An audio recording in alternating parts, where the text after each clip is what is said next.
When Encanto first came out, it felt like every conversation I had about it was about subtext.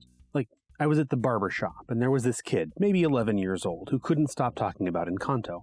So my barber, who is a cooler dude than I will ever be, asked him, "Did you figure out that the house was the grandpa?"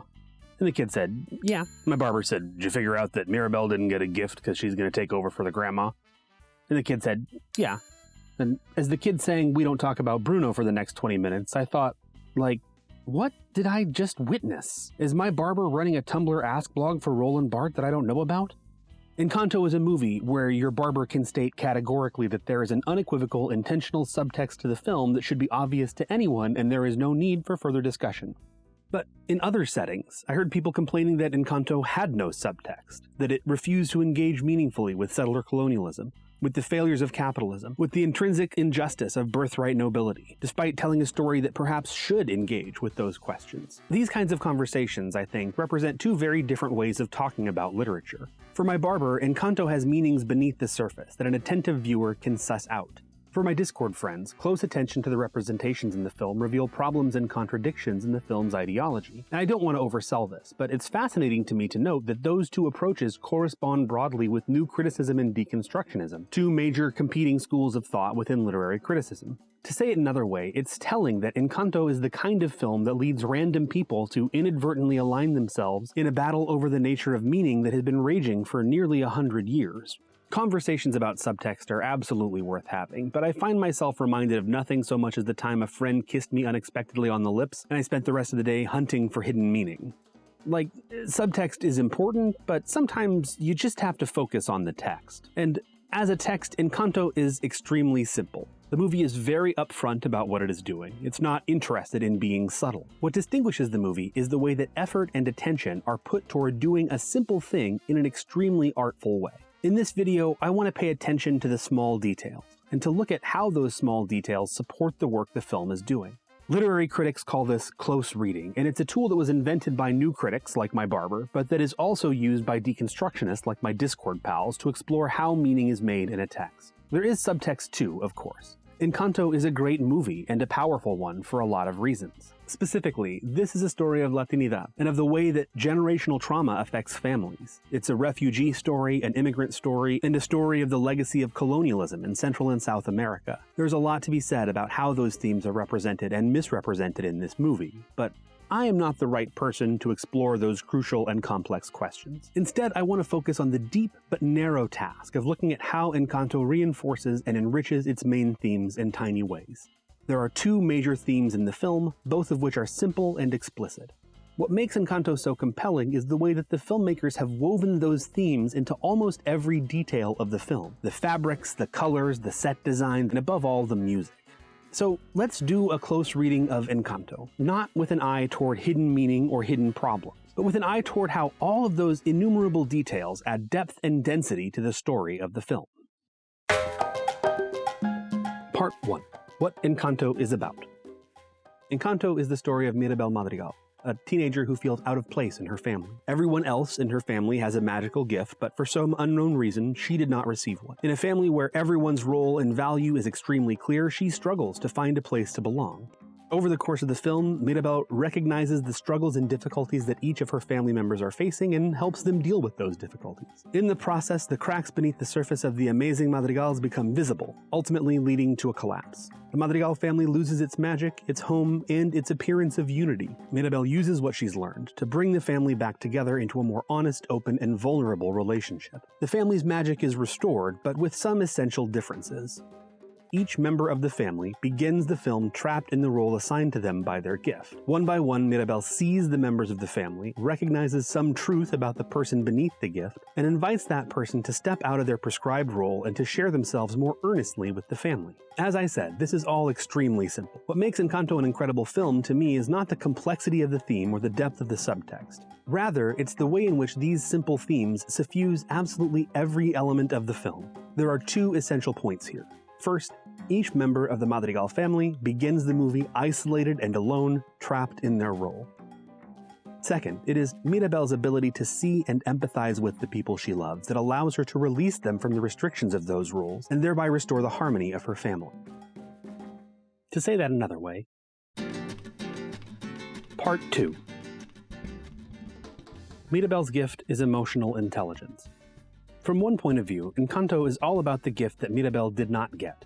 I call it the not special special. But from another, it's all about the gift that she alone in her family received. Her gift isn't magical like the other Madrigals. Her gift is her ability to see.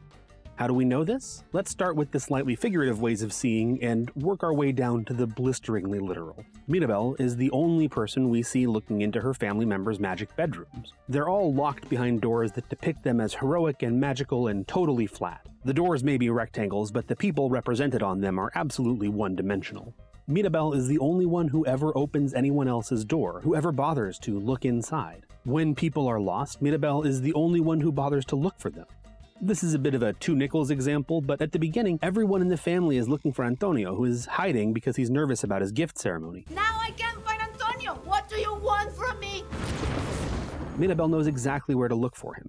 Later, she's the only one who actually notices the many obvious clues to the fact that Bruno is still living in the house. Dolores even says more than once that she can hear him, which we first interpret as figurative, but we later learn is 100% literal. Yo, I knew he never left, I heard him every day. She knew he was there, but never thought to go find him. Mirabel notices a rat behaving strangely and immediately goes looking. Mirabel is the only one capable of perceiving Casita as an entity. Abuela gives Casita instructions sometimes. Casita? But Mirabel is the only one who seems to notice that it is intelligent. She worries about Casita's feelings. The house isn't gonna decorate itself. Sorry, you could. You look great. She asks for Casita's opinions. She has conversations with it. Again, she sees the personhood beneath the functional performance. This is the relatively subtle stuff, but like I said, Encanto is not particularly interested in subtlety. It does not ever shy away from an opportunity to remind us that Mirabel can see. For example, Julieta tells us what Mirabel's gift is. With her wonderful brain, big heart, cool glasses. Mama. Mirabel describes her responsibility as Looking out for the family. the first and last thing said to Mirabel is, Open your eyes. Abre los ojos. Mirabel got her name because the diminutive form mira is the Spanish word for look, so I played Alexis good looking, and my special ability was being good at looking for clues. hey, how do we communicate this character's real good at seeing? I don't know. What if she had giant green circles around her eyes? It's a three-pronged attack. Subliminal, liminal, and superliminal. Superliminal? Hey, you! See more. Something we're not seeing. It's awesome to see. I can finally see. I see. Yeah, all right. I'm in.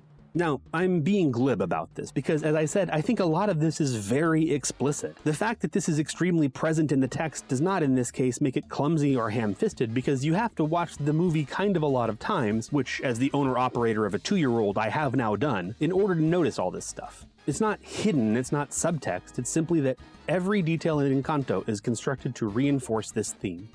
And one of the coolest ways that this theme is reinforced in the film is through costuming. Part 3. I'm pretty sure the textiles are magic. Everybody, including the people who don't like Encanto, seems to agree that the quality of the animation in this film is incredible. For me, the most impressive part of the animation is the textiles. Just look at how the fabric moves here and here and here. They've clearly put a lot of attention into the way that cloth functions mechanically, and I think that's at least in part because of the ways that the fabrics in the movie also explicitly carry out the themes of the film. Let's start with the family.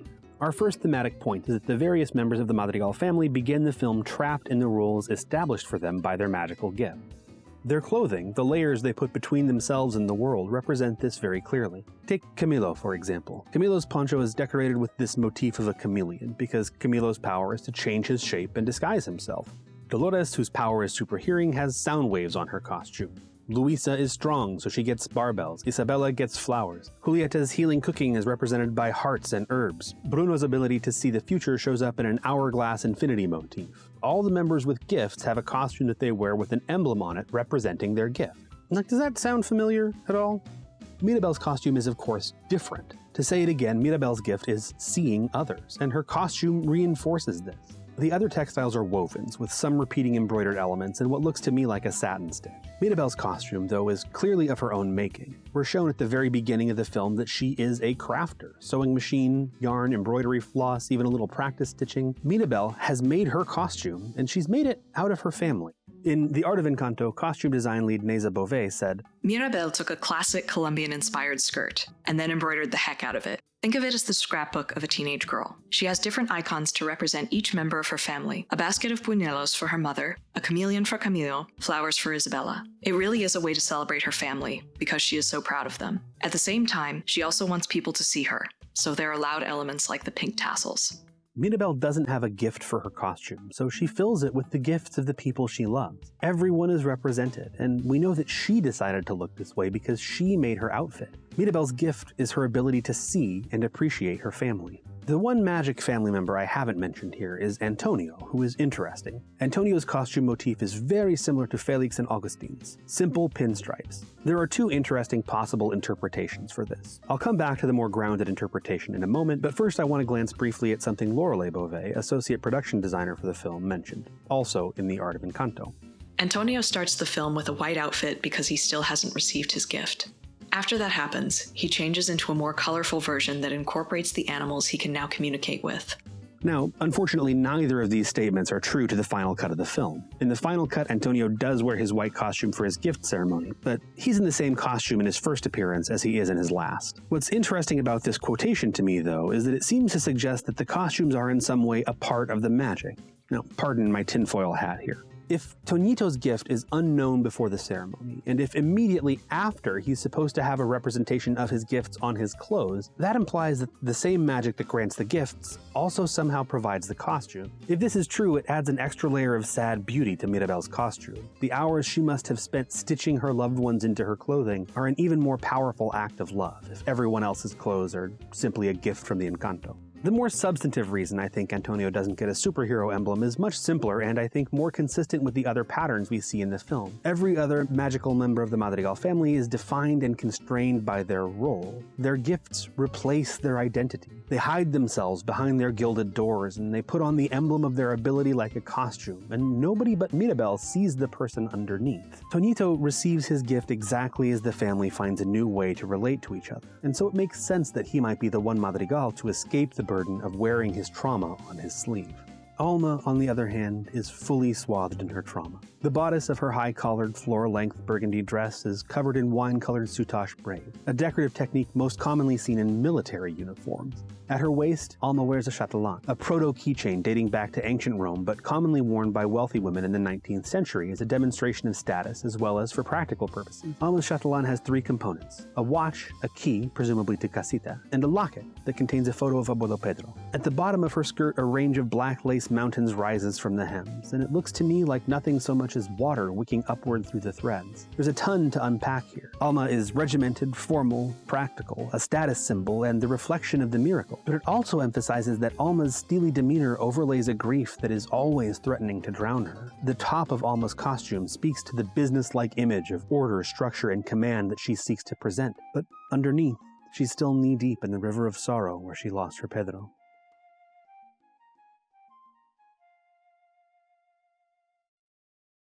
Part 4. Color is family. I also want to draw attention here to the colors that are being used, because the colors do a ton of work and are themselves revealing of how the family Madrigal functions. Each of Abuela Alma's kids is given a color: yellow for Pepa, green for Bruno, and teal for Julieta. This was an intentional decision to make it easier for viewers to tell who's related to whom, but I think it also establishes a pattern that makes for some revealing variations. As a control, let's start with Pepa's family. Pepa's family has an extremely light color palette: yellows, oranges, and browns. There's no question that these textures go together because they are so unified in color. It's so well aligned that there's not much to say. This is a family that fits together, that works together, that dances together. The colors here don't show us any problems. These colors, on the other hand, do. There are a few interesting things to note here. There's more variation on the themes of cool colors, for one thing, with Luisa leaning almost into purple, but notice that one of these stands out from the others somewhat dramatically. Isabella's dress is somewhere between lavender and pink, depending on the light, but it is almost completely lacking in the blue undertones that belong to her family. Isabella is set apart from her family, separate, special. This speaks to what we already know about Isabella. Being the perfect golden child imposes distance between her and her parents and siblings. So, if Isabella's colors suggest she is less a part of Julieta's family than she ought to be, then where does that put her? Well, the closest thing we get to pink is Abuela's dress, and more poignantly, young Alma's dress. In fact, the pink floral motif on her yoke is extremely similar to the pink floral motif on Isabella's collar. Let's look more closely at Isabella's collar because the flower at the center is unusual. She wears it at her hair in times too, but it's one that doesn't feature prominently anywhere else in the movie except for one place. Pedro wears it over his heart at his wedding to Alma. And that flower, and I swear I am not making this up, is called an Isabelia. It's not subtle, but it's quiet. This is not something anyone is likely to notice unless they're a botanist or unless they have spent weeks poring over every tiny detail in this film. But at the same time, it's hard to call it subtle when Isabella is literally wearing a flower called Isabella. So, here is Isabella at the beginning of the film. Her costume shows us that she is separated from her sisters and parents, but somehow drawn closer to her abuela. Not to who her abuela is, but to the girl she once was. The girl who married Pedro. What rests at the center of Isabella is what existed between Pedro and Alma when they married. And that conflict, that pressure, that internal imperative to recreate the love they shared is what is slowly crushing Isabella. As visual development artist Meg Park says in the art book, Isabella was trying so hard to portray the image of perfection for Abuela. And here is how Isabella's dress looks at the end of What Else Can I Do? A tiny flare of pink remains on the fringe of her right sleeve, but she's got yellows, reds, a bit of greens, a bunch of blues, and mostly blacks and grays. She is, to say it plainly, a hot mess. Where does this dress fit into the framework of color that the film has established? Nowhere, really. This dress doesn't know where it fits, it just knows that it isn't this dress anymore. These colors tell us that Isabella has broken out of her old role, but that she doesn't yet know where she belongs. Her dress reflects the chaos of her remaking herself, not yet building something new, simply tearing down the old. She doesn't keep that dress, though. At the end of the film, she gives herself one final glow-up. Her final dress is still vibrant, colorful, and incorporating a range of shades, but the base of that dress is unequivocally dark blue with just a hint of purple. She paints herself back into her family, where she has always belonged. Like the textiles, the colors in Encanto again reinforce that core theme, that each of the members of the Madrigal family is trapped in a role that separates them from their family, and that only by breaking free from that role can the family come into harmony. Part 5. We need a doorknob. I mentioned earlier that Mirabel is the only person in the Madrigal family that we ever see opening anyone else's door, and I want to look more closely at that fact, because the details of the doors and the gift ceremonies that seem to activate them also carry forward the major themes of the film. The gift ceremony in the Madrigal family looks like this. The prospective Madrigal ascends past their watching family to approach Abuela, who stands by their door. They touch their doorknob, at which point their door magically changes to reveal their gift. They open the door to reveal their new living space. We see 3 of these ceremonies in Encanto, but before we look at them individually, let's look at how this general pattern already reinforces the film's themes. First, Casita's bedrooms are intrinsically magical. They exist by virtue of the Encanto and come into being when each Madrigal receives their gift. They're themed around the gift, and the doors represent the gift. To say that another way, the gifts that the Madrigals receive literally define their space within the home. It is by their gifts that they are given their place in the family. The only way they have to access their home is literally through their gifts. When Mirabel's gift ceremony fails, her door vanishes to reveal that there is no room behind it yet. There is no home until the magic is complete. So not only does Mirabel have no gift, there is no place for her in the house. Literally. This is easy to miss, but Mirabel does not have a bedroom. She stays in the nursery, effectively in stasis. Here in the nursery, with me. According to the old rules of the Encanto, Mirabel does not belong. Most of the bedrooms we never see. We don't see the rooms belonging to Julieta, Pepa, Dolores, Camilo, or Luisa. We catch a brief glimpse of Abuela's bedroom, which tellingly seems to be a recreation of the room she shared with Pedro in their old home. These rooms are secret places, each an inner sanctum where each Madrigal lives privately, hidden behind their magic door with their magic gift. To enter their personal world, someone must move beyond the gift to the person within. And Mirabel is the only person to do that. Again, we see both themes represented in these details, that the Madrigals are trapped within their roles, and that Mirabel is the only one who can see beyond that. At the end of the film, Mirabel's ability to see changes the rules of the Encanto, and the doors again reflect this. Here are some doors. On the top is the front door of Casita, first as we see it at the beginning of the film, and then as we see it immediately before Mirabel places the doorknob. On the bottom is Antonio's door, as we see it before and after the gift ceremony. They are simple wooden doors to start with just a glimmer of the magic that might be. Casita's door remains this way until the very end of the film, and remember, there is no home until the magic is complete. When Mirabel places the doorknob, there is an obvious change. Casita's front door now includes representations of all the Madrigals. Mirabel is front and center, and Casita is finally truly her home. But look, that also includes Felix and Augustine, the unceptional members of the family. They had no doors before because they had no gifts. But now they too are granted full membership in the family. But that's not all that changes.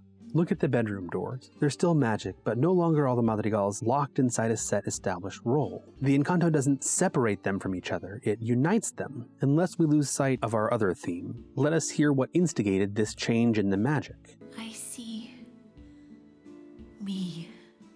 Mirabel has seen the person beneath her family members, and ultimately sees herself, and that is what changes the Encanto. Mirabel's home is now somewhere she belongs, and somewhere they all belong together. Before we leave the doors entirely, I mentioned that there are 3 gift ceremonies in Encanto.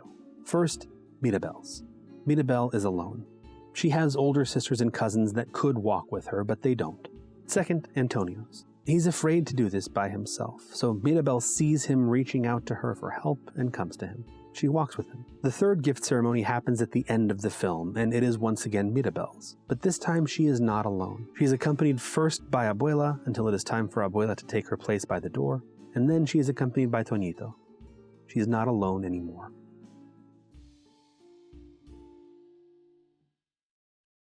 Part 6. Randy Newman is bad. As the parent of a child who's wanted to listen to nothing but the Encanto soundtrack for 2 months straight, I also feel like some of the best examples of small details supporting the film's theme happen in the music. To help explain, allow me to introduce a counterpoint in the form of one of my least favorite moments in cinema, courtesy of one of my least favorite musicians of all time.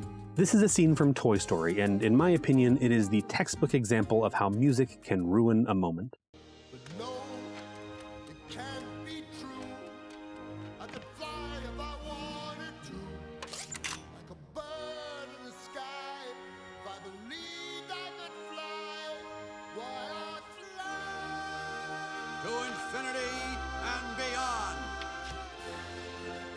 Savor it for a moment, will you? The way in which Randy Newman's sedate warble describes just exactly what is happening on the screen.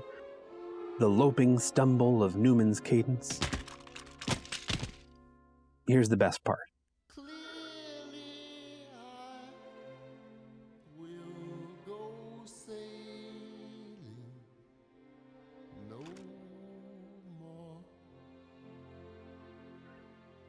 Clearly. He actually said clearly, like he was calling himself Captain Obvious. This moment is, I think, a beautiful case study of a score and soundtrack fundamentally failing a scene. I present it here because it is in some ways the very opposite of what Lin-Manuel Miranda accomplished with the songs of Encanto. In this moment in Toy Story, Newman hamstrings the movie by attempting to make the lyrics and music literally replicate what's happening in the story. Here, I want to take time to marvel at the way that Miranda elevates Encanto by using the music to structurally replicate what's happening in the story. So, let's take a look at some of the music of Encanto. Here it is in all its chaotic glory. Specifically, these are the 6 songs that are explicitly diegetic, meaning they seem to happen within the world of the film. I've gone beat by beat through these songs and tracked who was singing at each moment.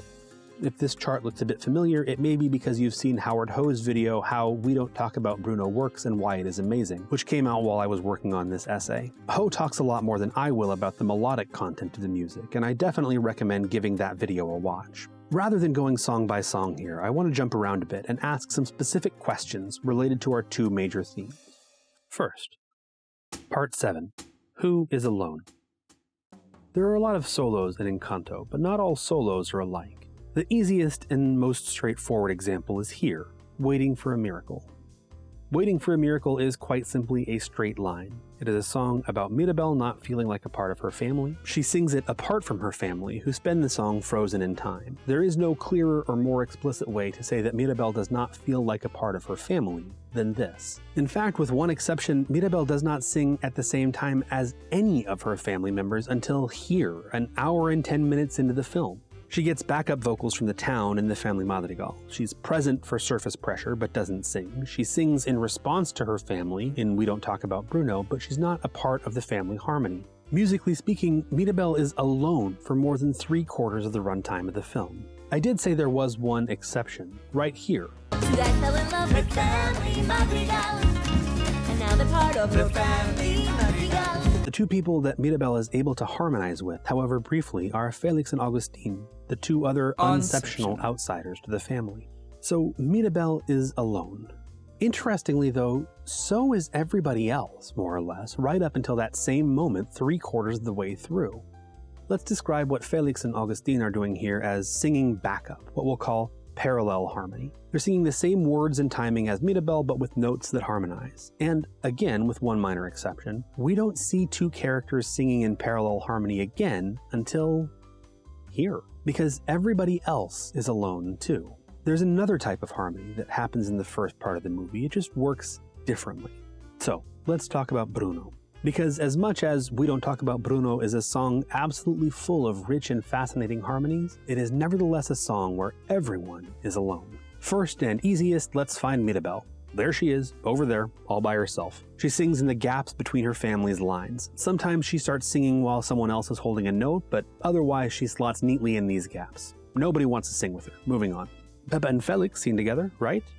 Well, kind of. We've already seen Felix singing backup, but here they're doing a sort of call and response thing. We were getting ready and there wasn't a cloud in the sky. Felix too fits into the gaps between Pepa's lines. They're singing different parts and timing, so there's no parallel harmony. Then we get Dolores. Dolores is also alone. Her part is different from her parents, and she sings it to Mirabel alone on screen.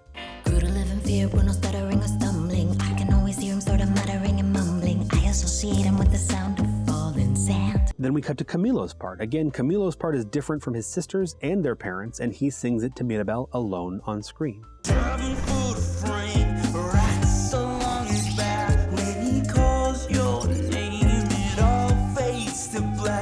Isabella joins in, singing another distinct melodic line. He told me that the life of my dreams would be promised and someday be mine. Just as there was an exception to Mirabel not singing with anyone, there's also one exception to the rule that there's no parallel harmony between characters until the 3/4 mark. Here's the exception to that rule. We don't talk about Bruno, no, no, no. We don't talk about Bruno. The only parallel harmony we get is the agreement that we don't talk about Bruno. What makes Bruno such an absolute banger, though, are the last 20 or so bars. Again, Howard Ho talks in depth about how the harmonies work here, but what I want to point out about this beautiful, chaotic ending is that everyone is still alone, even though they're singing together. This is not parallel harmony. The harmony here happens by way of counter-melodies, parts that work together harmonically, but are completely different melody lines. Each of the singing members of the Madrigal family here are singing the same part they sang earlier in the song, a part that is different and distinct from the parts that their family members are singing currently.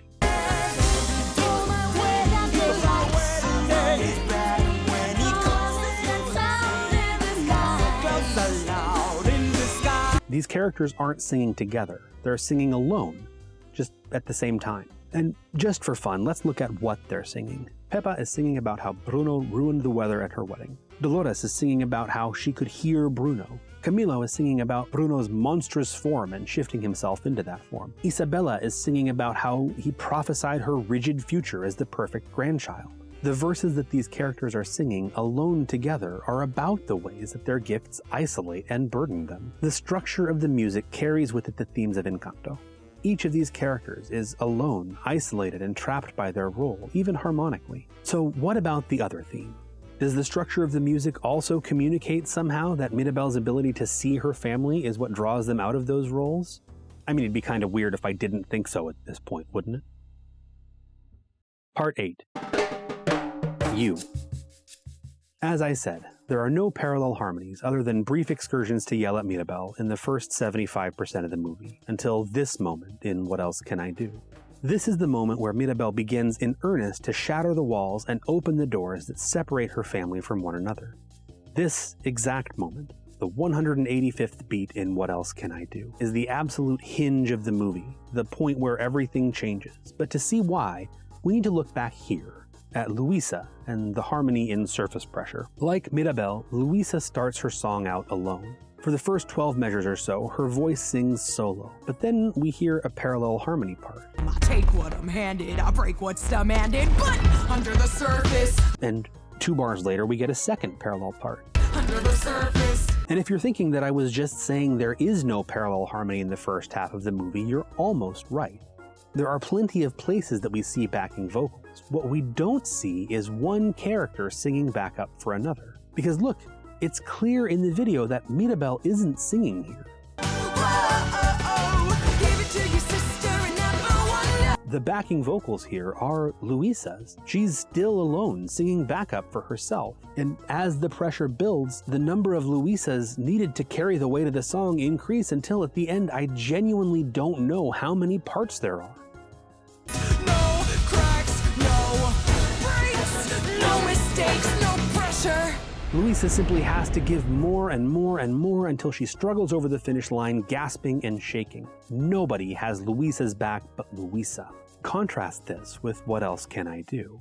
Because to start with, there is no contrast. In fact, and this is probably a coincidence, but who can say, Luisa and Isabella both start their songs with a 10-measure solo in 2 phrases, punctuated by 2 whole rests before another part enters the song. For Luisa, the second part is Luisa. For Isabella, the second part is Mirabel. But as with Bruno, Mirabel is singing a counter melody, and she's doing it primarily in the gaps between Isabella's lines.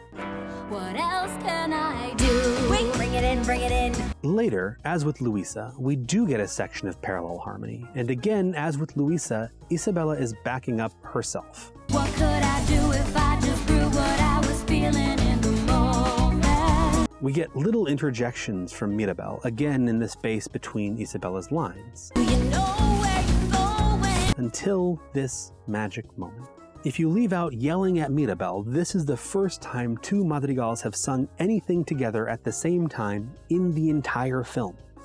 Let's take a look, shall we? Mirabel and Isabella have been making faces at each other throughout the entire film. They glare at each other from time to time, but they don't really see each other. And here they are, face to face, eye to eye, together for this one beat.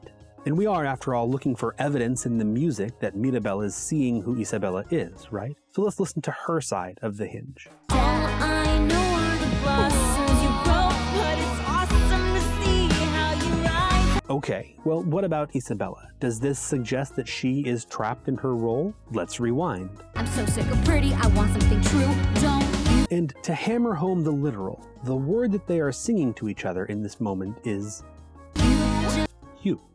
But this is the lyrics, not the structure of the music. I've been going on about harmony and backing vocals and counter melodies, and it's lazy to just look at the lyrics. The fact remains that Isabella is still over here singing her own backup vocals, right? She's still alone? That's why I say that this moment is the hinge of the film. From this point forward, every backup part that Isabella was singing is picked up by Mirabel. A hurricane of hot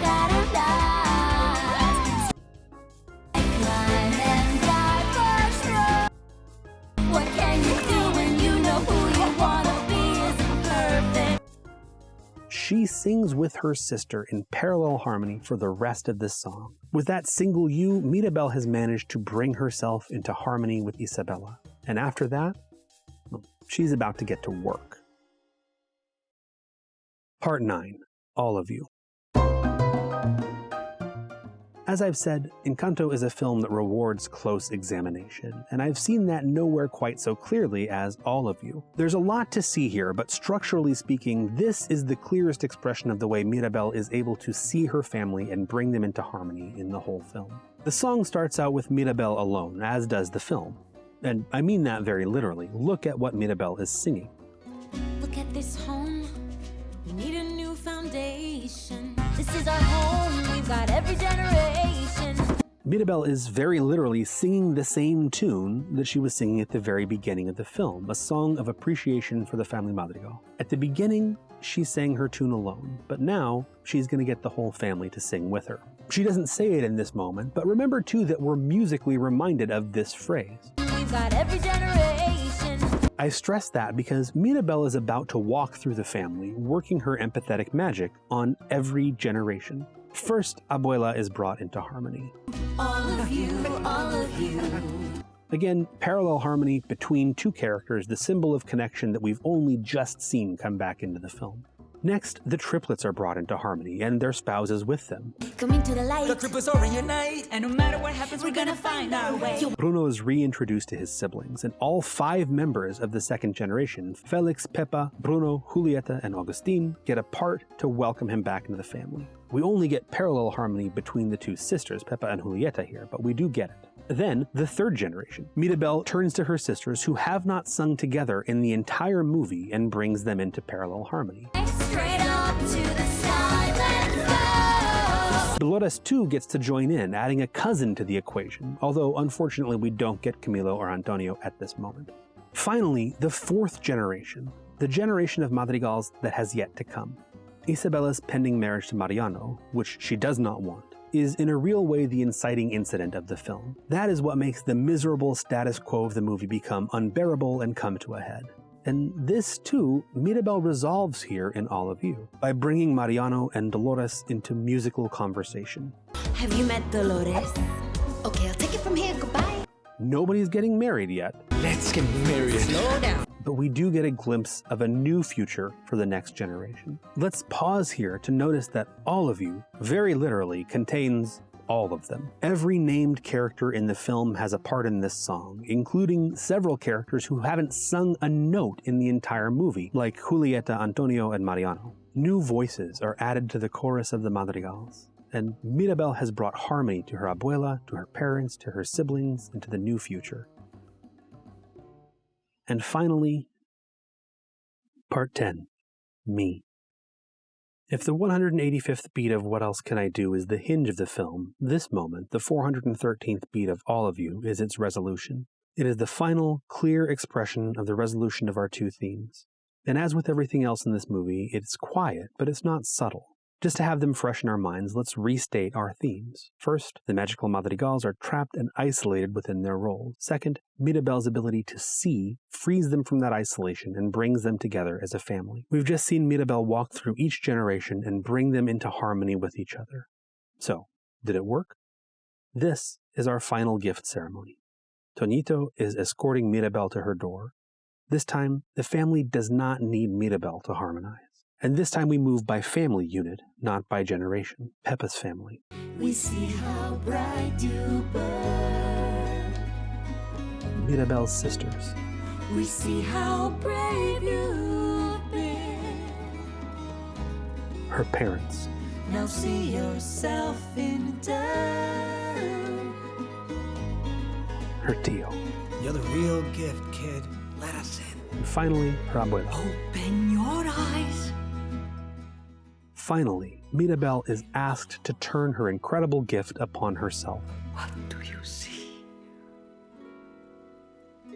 I see me.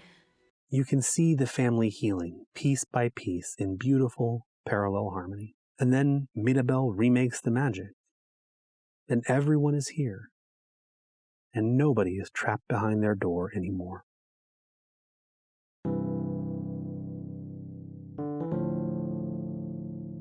Part 11. Is there a there there?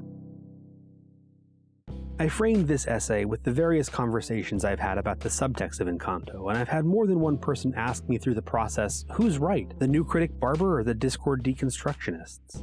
And the answer really is that that isn't the right question. Inscrutable poet Gertrude Stein once described her childhood home in Oakland, which had been demolished, by saying, "There is no there there." That statement has become a question people use to ask whether a text has something valuable to say, whether there is anything to be found by plumbing its depths. Is there a there there? This essay, and my Barber and my Discord pals, all show pretty clearly that there absolutely is a there there in Encanto. I don't think I could have made this video about Raya and the Last Dragon, or Luca, or any of the films that Disney and Pixar have made in the last long while. But the closer I looked at Encanto, the more depth and meaning I found. Is Casita Abuelo Pedro?